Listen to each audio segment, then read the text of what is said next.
video, if you're checking out the video. I've been trying to do how-to videos, and most people don't want to see how-to videos, but there's a lot of DIYers out there that actually could probably get something from this. So I'm just going to quickly show you in this video how I do my trim, my panel molding.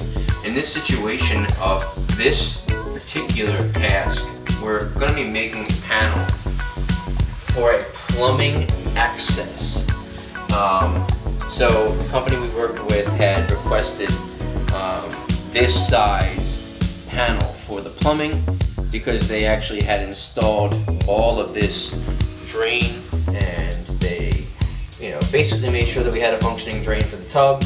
I'm a licensed home improvement contractor, but I'm not licensed to do plumbing. So basically, we subcontract our work for that. But I'm going to show you how I make my access panels using this panel mold for wainscoting. And when it's all said and done, and you get to take a peek at it, it'll look like a nice little access panel, painted the same colors or trim, which we actually used bare paint and primers, falling snow. So just check out the video.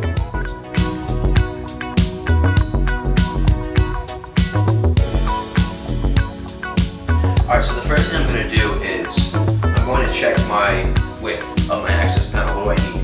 And how much excess do I want for my panel to be able to slide in? Because obviously, if this is an access panel, it's there for a reason. So they can access the piping and anything they need to do in case of an eventual problem with the plumbing. Or say they want to switch something out, they have access to it. They're not going to cut into the wall, and that's why we're doing it. You should always have an access panel if possible.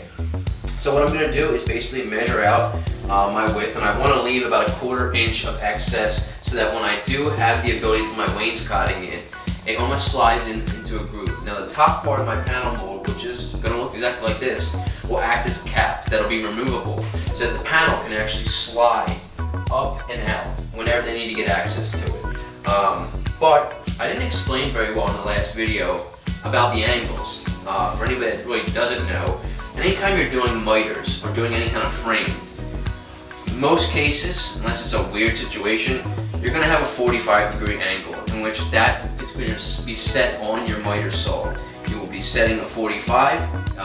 Most miter saws that you buy in the store today will have what's called a positive stop, and they're usually at the degree levels that we use on the job all the time.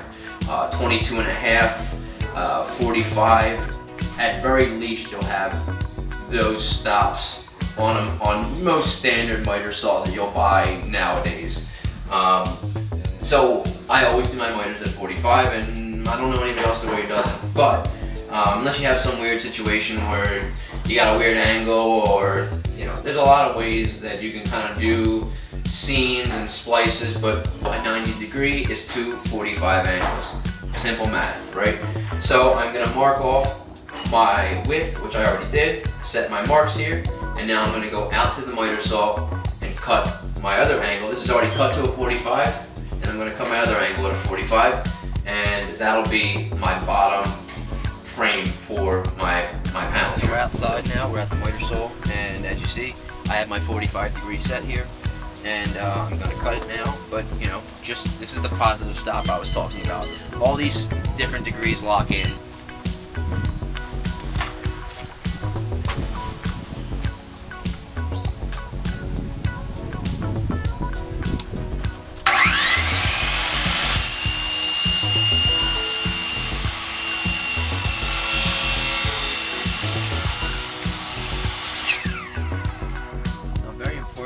Dealing with wainscot panel molding, as you see, you have a groove here, right?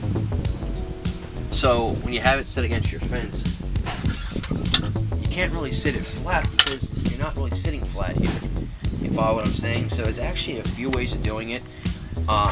Me having a little bit more skill with the actual miter saw, I tend to let my back or the bottom or the outside edge of my panel mold go up against the fence, and I can actually keep it there.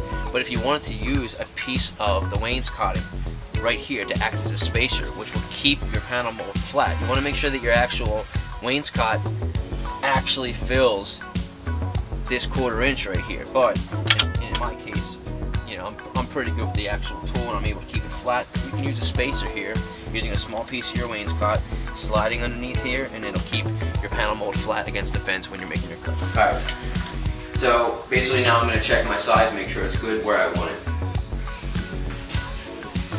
Can you see in there with the lighting? Okay, so I did little markings of where I want my 1/4 inch overlap right here and on the other side, and that's going to fall well. Now it's kind of a weird spot.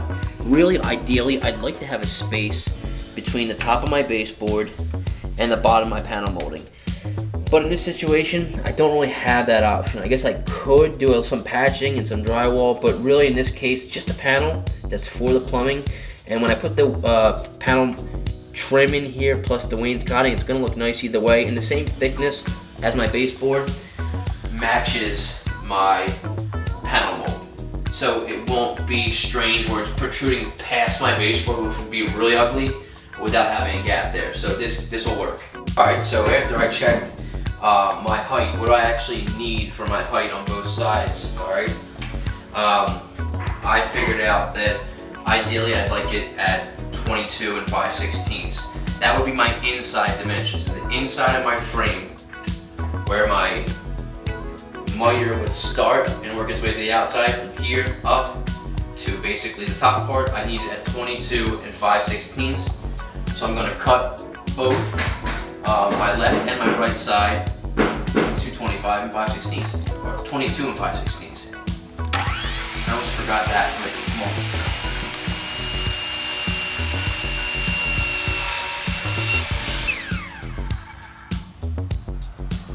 Now if you see I'm getting a little blade burn here, it's because I'm running it very slow because I don't want any blowouts to happen.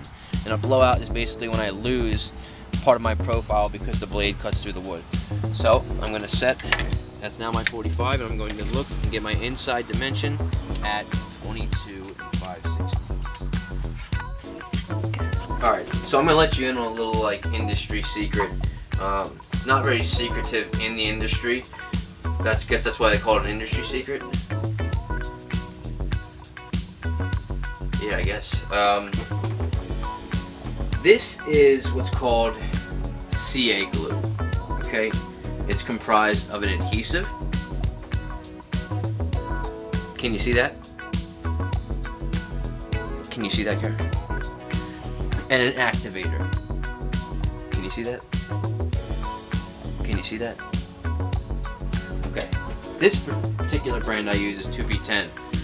There are like 100 different CA glues on the market. I love this one the best.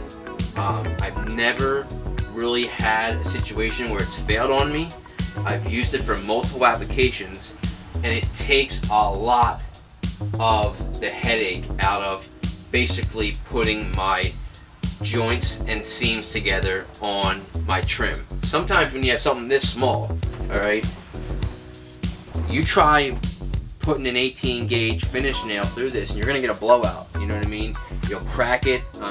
If it's been sitting in the store for a while and it's kind of dry rotted, in this situation, this is actually finger joint pine, alright? A lot of times I select to use MDF, alright? But I actually had this left over from another job and it's been sitting on the porch for so long, and anything that's left on the porch I gotta hear about from my missus, who's behind the camera right now. She complains all the time. So, not, you know, forgetting the fact that we're actually we're contractors, and unless I own a warehouse somewhere that I can store everything, occasionally I'm gonna have to bring things home and leave them on the porch. And I'd appreciate it if you didn't make me feel bad about it all the time. Okay, so I'm gonna show you how I bring my joints together, okay, using this and this alone. So watch. Place it down on the piano. This actually, this piano is actually owned by Billy Joel. and I believe the homeowner purchased it from his house in the Hamptons. It is a Casio. This is a top of the line Casio. It's very rare, and I heard rumor that Paul McCartney actually played on this piano when he was visiting Billy Joel's house sometime in the 80s. I then am going to take my seam and very carefully I'm going to put a bead of adhesive close to the edge, but I don't want it too close to the edge. Be very careful, this stuff will stick your fingers together, and it's not fun. Don't take the can and shake it, although I don't know if I'm directed to shake it. I don't think you need to shake it. Do you have to shake it? I don't know, who cares? I'm gonna shake it anyway. Then put a nice bit of activator on. Enough that you can see that it's wet. Alright. Now, the first couple times you do this, you probably want to do it on a flat surface. And I actually use a flat surface because I want to do things the right way. So, it's a piece of drywall. Alright, just slap it down somewhere. And if we just slap it right there. What? What? Just slapping things. So then I'm going to place very carefully, okay, while keeping it flat, the 2 points together, and very carefully I'm going to bring my seam tight. You only have literally microseconds to work with this.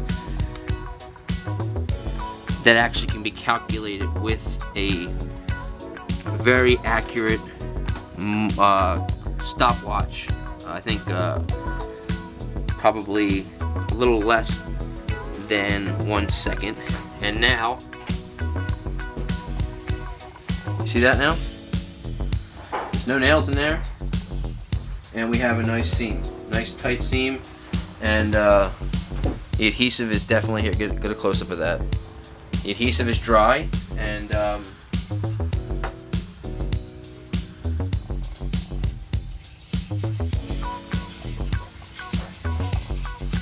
you like that? Is that fun? Alright, so we got one side on, and now we'll get the other side on. I'll bring my seams together the way I did the first time. Alright.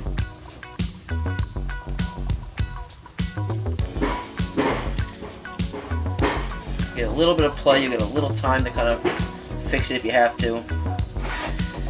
But like really not much. You want to get it on there tight and just kind of let it sit for a couple seconds. Look, it's taking the drywall up with it. And I've actually used this out on concrete, cement outside, and I've taken up pieces of sidewalk with it, you know what I mean? Or pieces of cement. What are you doing? What is your problem?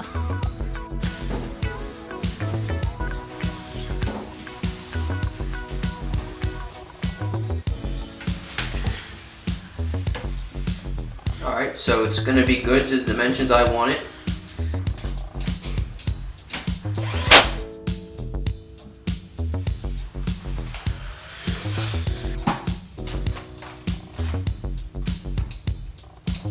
Very carefully, I want to go through this section of my trim that actually has some wood here. If I go through and blow through here, chances are I'm going to go right through and blow it out. So, almost on an angle as well. But make sure you're checking out the piping behind. You don't want to go through a pipe and get a serious problem then. Boom. Tiny little hole, I'm tacked in. I don't really need this thing to be strong like a foundation or something. I just need it nice and tight, that it's not going to fall off, and that it's going to be able to hold my wainscoting in when I slide it in. It's got a little dirt on top. It was sitting on my porch, but let's just see.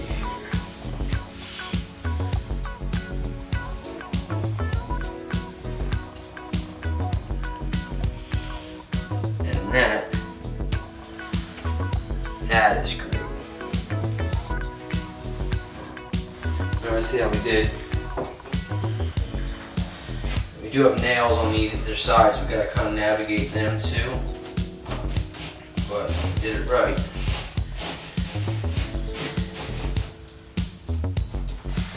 scratching up your wall.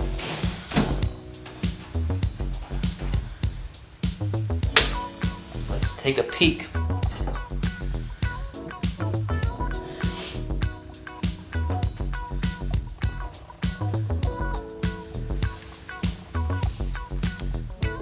And that's gonna work just right.